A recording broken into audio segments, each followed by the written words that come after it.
கர்த்தருடைய நாமத்துக்கு சோத்திரம் உண்டாவதாக. இன்றைக்கு மனம் திரும்புங்கள் என்று சொல்ல போகிறேன். ஏன்னா நாம் ஏதாவது ஒரு பாவத்துக்கு நாம் அடிமையாக இருப்போம்.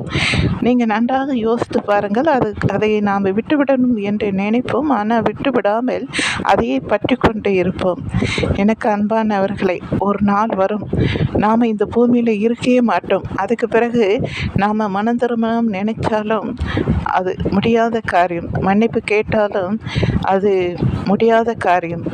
அதுக்கு பிறகு நாம் என்ன செய்தாலும் பிரயோஜனமே இல்லை. பூமியில் இருக்கிற நாளை நீங்கள் பயன்படுத்திக்க வேண்டும். கர்த்தருக்கு பிரியமில்லாத காரியங்கள் நம்மக்கிட்ட ஏதாவது இருந்து அதுக்கு நாம் அடிமையாக இருந்தால் இன்றைக்கே விட்டுவிடுங்கள்.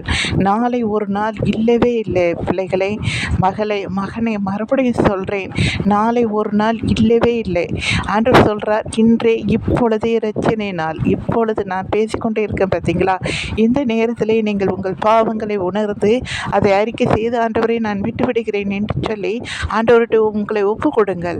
உங்களை பரிசுத்த ஆவியானவருக்கு ஒப்பு கொடுங்கள். எங்களை நீர் பரிசுத்தப்படுத்துங்கள் என்று ஆவியானவருக்கு உங்களை ஒப்பு கொடுத்து மனம் திரும்புங்கள். பரலோக ராஜ்யம் சமீபமாக இருக்கிறது. மகளே, மகனே, இதே கடைசி நேரம், இன்னும் ஒரு நாள் இல்லை என்பதை நீங்கள் புரிந்து கொள்ளுங்கள். நன்றி.